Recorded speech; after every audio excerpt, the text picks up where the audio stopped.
This is Jackie and I'm here with Skating Polly, day 3 of Riot Fest. This is not your first Riot Fest. What is it about this festival that keeps you coming back?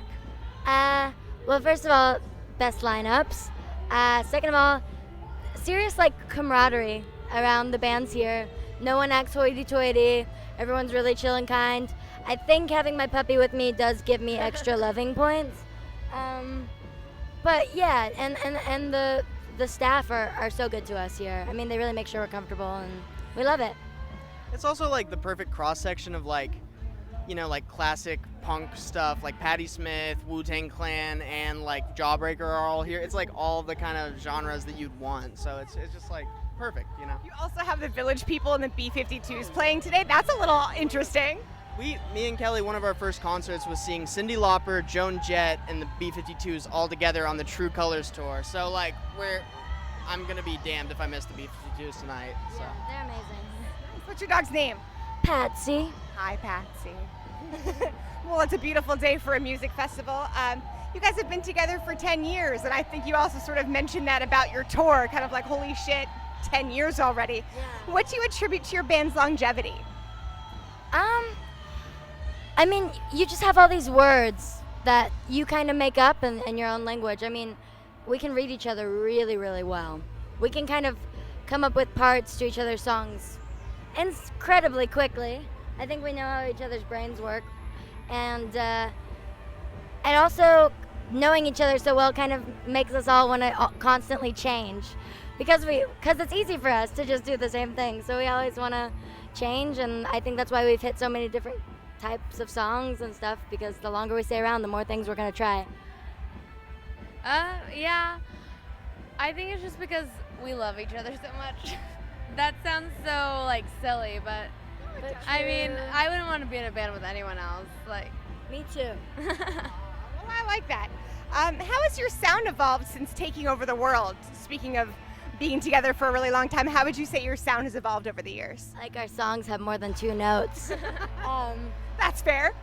But also, I mean, my songwriting's become a lot more on the surface personal. I used to write mostly just in stories because I don't know, that's how the words fell out of my mouth, was I just kind of dreamt up worlds and stories. And later I'd find kind of subconscious connections to my personal life, and now it's very it's really been bumming me out. Let's write about it. Or what's been making me happy, or that was a crazy fucking night, I should write about that. What are your plans to follow up the Make It All show? You recently have some singles out. Are you teasing us? What's going on? Continuing to tease, I don't know. We're trying new things, and Playhouse and Flyer were kind of a good I don't think we have any plans to have an album built around those 2 singles, but I think they've definitely opened us up to new things, and we've been experimenting with different recording techniques and electronic-y type from things. Points writing. I mean, Curtis is really good at making just these crazy beats that have samples from everything to Roger Miller to what else There's an old the song Mule Skinner Blues by the Fendermen. That's I've been obsessed with it since I was a little kid. Anyways, we just pitch shifted it and fucked with it a lot, and then we kind of use that as a base for a new song. So we're just kind of writing like this. We don't even know if that's how we're gonna play it live or what, but we're just really open to the idea of somehow entirely switching the formula. That's good. Is there any sort of pressure that you feel either intrinsically or extrinsically because people's sort of attention spans are shorter now perhaps than when you got started? I feel like things continue to get faster and faster as far as album cycles and things like that. Definitely. I mean, and we try to just constantly pump out content even if we don't have any budget for it. We just spend time making, the art as best we can. There's a saying you can get it done quick, you can get it done great, or you can get it done cheap. But you can only have 2. So we don't have a lot of money, so we'll tend to do things DIY and just really put our heart and soul into it and just go for it and push things and try to build our, DIY, what would that be called? the fan base from the ground up. I mean, just word of mouth and stuff. Yeah, I guess grassroots, but yeah, like our grassroots. yeah, but supporters. it's also like I feel I saw like that podcast with Shirley Manson and Perfume Genius talking about like how artists kind of now have to be pressured to make a tweet every day, be releasing content, like not even if it's not a music video or a song, like everybody has this pressure on them to like, hey, remember me, like now I'm in Don't forget about me. yeah, I'm in your feed every day, and it is real, but like I feel like that's something that it's like we're good at without knowing, and then we kind of like neglect it, and then we come back to it. Yeah, it's such a weird. I'm not like, gonna make the best post about this, but here's a fucking song. Do you think part of that shorter attention span comes from music streaming and how that's really exploded in the recent years? I think it just comes from having electronics in our pockets. That I mean, technology is evolving at a pace faster than we can keep up with, than we can comprehend. So, just people are just stupid now. I mean, including myself, I catch myself just being like zombied out on things. I mean, I think we all do. It's scary. So, yeah, shorter attention spans come with that.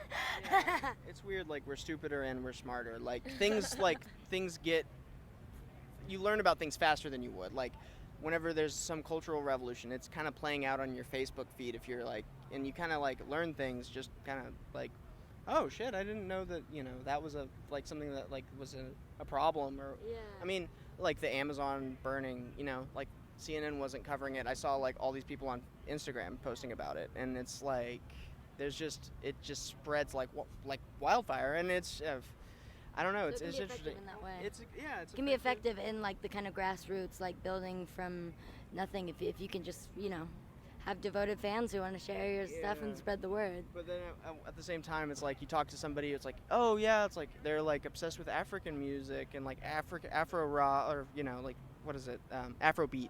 And I was like, oh, you should like, what are some artists you like? She's like, I don't know, I just listen to a Spotify playlist. So it's like, well, okay, well, thanks, I'll follow your Spotify. I get, there's just like, it's like, Well, and I feel like the Spotify playlist is it's a good and bad thing as well, because you can find new music that way, but you can also have no clue who you're listening to, and it sort of just goes in one ear and out the other. Yeah.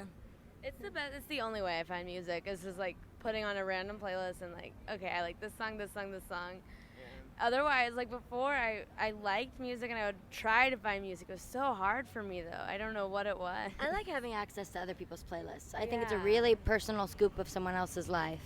And that's how I get to know, when I become obsessed with anyone as a friend, or like I just think they're in a really cool band, or I have a fat crush on them, I become obsessed with their playlists. That's a good way to stalk somebody. Yeah. Just follow their playlist. Understand them better. You find their playlist, yeah, like. Every time. That's brilliant. I mean, I'm never going to do that, but it's brilliant. You should. Totally going to. How do you go about choosing your set list for, let's say, Riot Fest versus you've got an upcoming tour in Europe that you're prepping for? I try to it's hard because a lot of our biggest songs are, I try to put those in the mix. But also, I like to have high energy sets for these. I don't like to lean too pop when we're playing a festival. I like to lean into the loud. And a lot of our biggest songs are really slow, brooding songs, like Hail Mary and Little Girl Blue. So we'll still play those, but I think I just kind of up the heaviness and sometimes leave the pop for the longer sets, for people's Spotify playlists.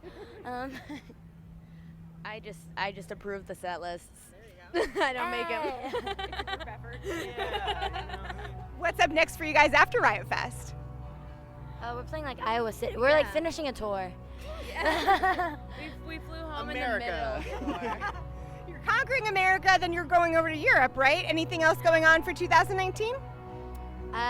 More songs, more videos. Starting to write stuff together again. Just now that we have time off, just like spend time, just like messing around. Yeah. We'll get ready to lean into the loud with Skating Polly. This is Jackie. Thanks to Chorus FM and In the Key of Change.